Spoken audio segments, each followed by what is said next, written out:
الحمد لله رب العالمين والصلاة والسلام على نبينا محمد وعلى آله وسلم. السلام عليكم ورحمة الله وبركاته. تنونا وقصد شيكدي أفراد وشيكا عجيب له ودرس إنه كفا سندونه وحيل هذا الشيكا سنين أبو جعفر المنصور الأورنجري وبغردي مسلم كحكومي جري كم دها أي واحد أصو قلينين مقاتل ابن سليمان اللي يراهدو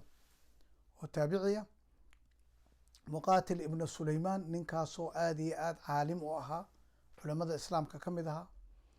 وددكنا وعدين جري ورنت أشيء جري مركو أبو جعفر أركي ددكينا يوصل السعودان مانتا إن لو همبليو أما لا قعنت اللي قليو حكم كأوقف صدي أيو وحير مقاتل وحونا قاقع يا حفلات دي مانتا فرحات دي وحكلوا نقلين دونا بوير مركو يمي بوير لكن أنا وركا كاقهر مرأيه السوغا أبو جعفر باوحو كيري مقاتلو إيواني مركزو يري أبو مقاتل ما وحن كووانيا وحن مقلي بس وحن كووانيا وحن أركي واحد مقشي وواحد فربضا لكن واحد أركتي وكيريهين محايلي أرقوا إنا مركا أجيتد لكن مقلكو داد كلا وحي مقلين إيا داد وحي كواقا شاكين وحا صعدان بعد مقلي كرتا مركزو يرمي وحن كاقا ورميا waxaan anigu arkay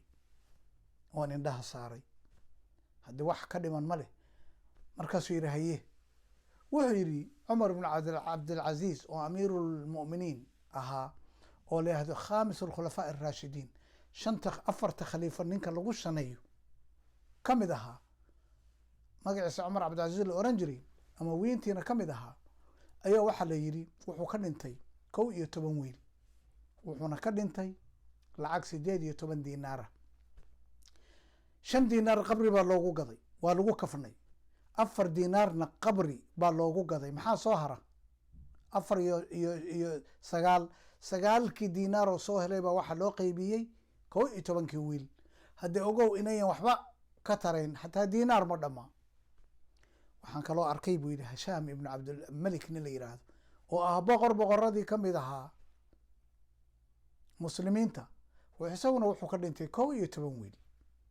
11 كاس ويل مid waliba lama sheegin wiilku intuu helay laakiin afar dumar uu qabay mid waliba 80,000 oo diinaar bay heshay intee wiilkii helaya adigu ba xisaabi 80,000 oo diinaar bay heshay iyo waliba waxyaalaha dhodho ah wiilashi marka waxa la yiraahdaa ilaa milyan bay heleen ilaa 1 milyan bay wiilashu heleen marka la isugu dardaro waxyaalaha maalka iyo moodka la isku daro 1 milyan buu mid walba helay macnaa 11 milyan baa wiilashu u soo baxay waxaa la yidhi marka maxaan arkay buu yidhi cumar bin cabdilcaziiz wiilashiisii 1 diinaar aan dhaxlin oo 100 faras ugu tabarucay jihaad fi sabiilillah 100 faras buu diyaariyey si jihaad loogu galo waxaa isla maalintaa indhahaygu saaray buu yidhi wiilashii Hashaan Cabdulmalik oo milyuunka dhaxlay midkiiba oo ka tuugsanaya dariiqyada qisadan maxaan ka faa'iideysanaynaa mabda'a la oranayo ilmahayga waxaan rabaa inaan mustaqbal u sameeyo ilmahayga inay faqri noqdaan ma rabay qani baan rabaa inay noqdaan dad wax haysta baan rabaa waa fikrad khaldan intee baynu aragnay yatiima oo maal fara badan yeeshay intee baynu aragnay kuwa aabayaalkood ay qani ahaayeen ama madax ahaayeen ama culimo waaweyn ahaayeen oo haddana fakri noqday oo haddana cilmina yeelan oo haddana dadniman xataa ayaynu dheerayn marka ilaahay baa qaybiya nolosha ha isku mashquulinin mustaqbal aadan tabaru hayn